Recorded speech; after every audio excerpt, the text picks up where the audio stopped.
¿Estás? Muy buenos Muy días. bien, ¿y tú, Javier? Buenos días. Libro apasionante de Remy Brack, ¿no? Así debe de decirse, como nos lo ha dicho Rosa, sobre el Dios de los cristianos. Aquí tenéis la portada del libro, editado por la BAC.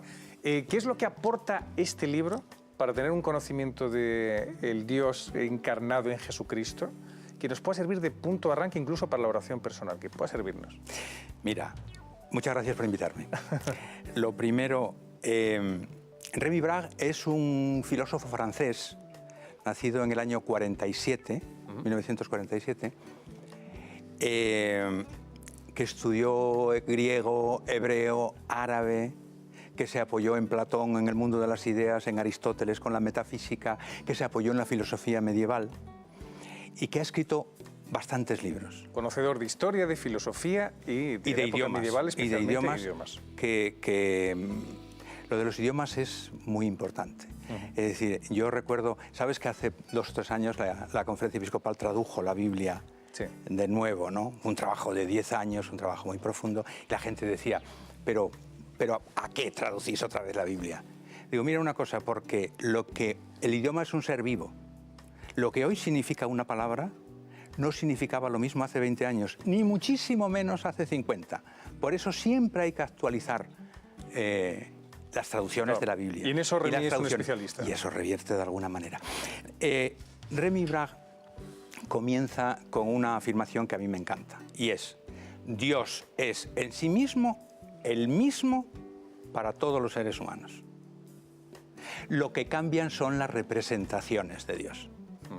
Es decir, las distintas culturas, los distintos siglos, los distintos idiomas. No es lo mismo decir como una manzana en Asturias, que es pura rutina, que decirla como en Etiopía, con perdón, o en un desierto. Ya el hecho de comer significa otra cosa, y lo de la manzana es un esotismo que a lo mejor ha leído en una novela, porque allí no las ha visto nunca. Es decir, las representaciones de las cosas son lo que cambian para los seres humanos. Con Dios ha pasado lo mismo. Lo que pasa es que con el hecho cristiano, a mí hay una cosa que siempre me ha suscitado cierta inquietud, que es meter el hecho cristiano, la fe cristiana, con los otros monoteísmos. Eso es una de las cosas que Remy Brack intenta como quitarlo de un plumazo, ¿no? Borrarlo. Comencemos por el principio. El pueblo judío, Israel, es el autor, de alguna manera, del Antiguo Testamento, escrito entre el año 1200 aproximadamente y el año 0 del nacimiento de Cristo, por un montón de autores. El Génesis, Éxodo, Levítico y así hasta todos los libros del Antiguo Testamento. Nace Jesucristo, se anuncia el fin del mundo. En el primer momento no se decide escribir el Evangelio, pero hacia el año 60 dice, oye, que no se acaba el mundo, vamos a empezar a poner esto por escrito. Lo digo un poco cordialmente, ¿no? Sí. Y se escriben los 4 evangelios, se escriben los Hechos de los Apóstoles por Lucas, y San Pablo escribe las cartas. Es decir, de alguna manera el cristianismo, cuando nace, tiene detrás de sí el Antiguo Testamento.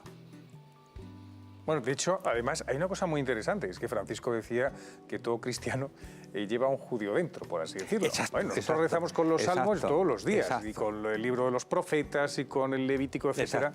Y es además la oración que hacía Jesucristo. Exacto, Jesucristo era un judío. Claro. Pero ¿cuál es el nervio de la fe cristiana? Es decir, ¿cuál es lo medular que Remy Brack habla en este libro? En el Antiguo Testamento, Dios dice, yo soy el que soy. El Islam, por ejemplo, dice, Alá es Dios. El cristianismo dice, Dios es amor. Y esa es la inmensa diferencia. Dios es amor. Amor en la Trinidad entre sí, entre el Padre y el Hijo y el Espíritu Santo, y amor entre los seres humanos. Una de las frases que yo más he repetido toda la vida es Padre nuestro. Decir Padre, muy fácil, no tiene ninguna dificultad.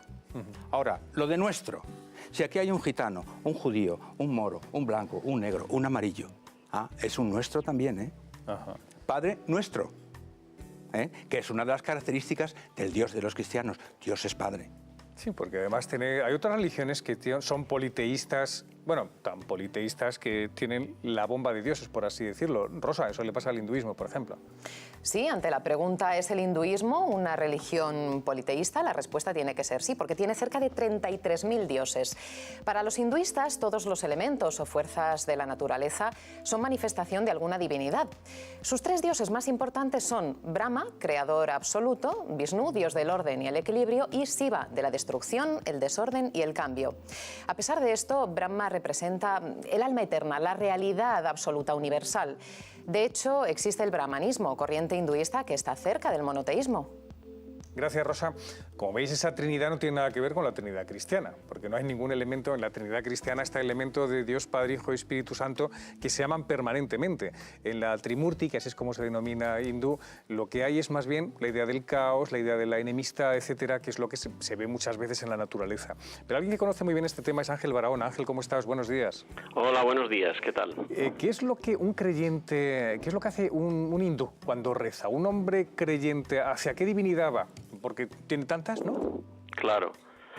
Bueno, lo primero que hay que decir es que el hinduismo no es una doctrina establecida para todos por igual, es un sistema unificado de creencias y una mezcla de diversas tradiciones que a lo mejor tienen algunos puntos en común, como el dharma, el samsara, el karma, la mosca, pero luego realmente cada uno tiene su aplicación, su fórmula, ¿no? Para mí, cuando se habla del hinduismo hay que hablar de un politeísmo, claramente, ¿no? Ahora todos llevan en los coches, porque yo he estado en la India, y llevan en los coches un elefante, que también es como una deidad de ellos. Sí. Hombre, los dioses, ellos son de carácter doméstico la mayor parte de las veces. Ellos van a los templos a recibir la bendición de un dios, es muy importante que sientan los ojos presentes del dios que les bendice, pero el culto no es tanto del templo como doméstico, de la vida cotidiana. Pero en el fondo todos esos dioses son una traducción de fuerzas de la naturaleza, de culto a la fortuna, al éxito o a los negocios. Se parece mucho más o menos a las religiones olímpicas, ¿no? De hecho, su origen es el mismo prácticamente, ¿no? A la religión griega, etcétera, ¿no? Estaba pensando exactamente en eso, porque se parece mucho en lo que son manifestaciones propiamente de la naturaleza. Ángel Barahona, gracias por haber estado con nosotros. Buenos días. Vale, muy bien, muchas gracias a vosotros. Claro, porque en el fondo hay una diferencia enorme. Fíjate, yo cuando estuve en Bombay me acuerdo perfectamente que me decían las misioneras, vas a venir a una iglesia, te vas a quedar de piedra, porque todos los que vienen a esta iglesia son gente no cristiana. Es una iglesia que está dedicada a la Virgen. Entonces, pero como veían tantas representaciones de diosas guerreras, y ver una mujer sosteniendo a su hijo y dándole de mamar, o sea, algo tan hermoso como la maternidad, se sentían profundamente conmovidas. Entonces se acercaban solamente por el mero hecho de ver, entre comillas, una diosa que no fuera como la suya. Entonces, Remy, ¿qué es lo que nos dice sobre la Trinidad, por ejemplo? Remy dice claramente, nosotros no creemos en 3 dioses. Exacto. Creemos en un solo Dios, Padre, Hijo y Espíritu Santo, pero que no son 3 dioses. Claro, es que son 3 personas. Es difícil, yo no sé si en el siglo XXI deberíamos encontrar una especie de ejemplo también más apropiado para que la gente pudiera acceder a este misterio de la Trinidad. Yo no quisiera ser irreverente porque las ideas son de Remy, ¿vale? O de Remy. Dice, el cristianismo también nace en un momento muy politeísta de la historia, en el cual los griegos, los romanos, etcétera, los griegos con los lares, los romanos con los lares, los griegos con sus dioses, Zeus, etcétera, tenían multitud de dioses. De alguna manera, Padre, Hijo y Espíritu Santo engarzan con aquel politeísmo. Nosotros tenemos claro que Dios es uno, ya en el primer mandamiento de la ley de Dios. Dios es uno y Dios es Padre. Y amar a Dios sobre todas las cosas, etcétera, etcétera. Pero de alguna manera hay un engarce con aquel politeísmo de la Edad Antigua. Dice, bueno, nuestro Dios es uno, evidentemente, Padre, Hijo y Espíritu Santo. ¿Y qué hacemos con la crítica que se hace muchas veces de que la fe cristiana no es más que una especie de evolución de la fe judía, de la religión judía, salpicada de elementos de religiones orientales? Eso es muy típico, se dice mucho. Yo creo que hay una diferencia fundamental. Por no hablar del pueblo judío, del cual yo no soy especialista, ni mucho menos tampoco del cristiano, pero si digo una cosa, el cristianismo es una figura. El cristianismo es Jesucristo y su predicación. Y el modo de vida que nos transmite. Y que dice que Dios nos ama por encima de todas las cosas y que por eso nos ha creado, me da igual cómo nos haya creado, pero que nos ama por encima de todas las cosas. Y ojo, que nosotros tenemos que amarnos entre nosotros. Eso es lo Igual del que la primero. Trinidad se ama entre sí, nosotros tenemos obligación de amarnos, todo lo demás es cuento.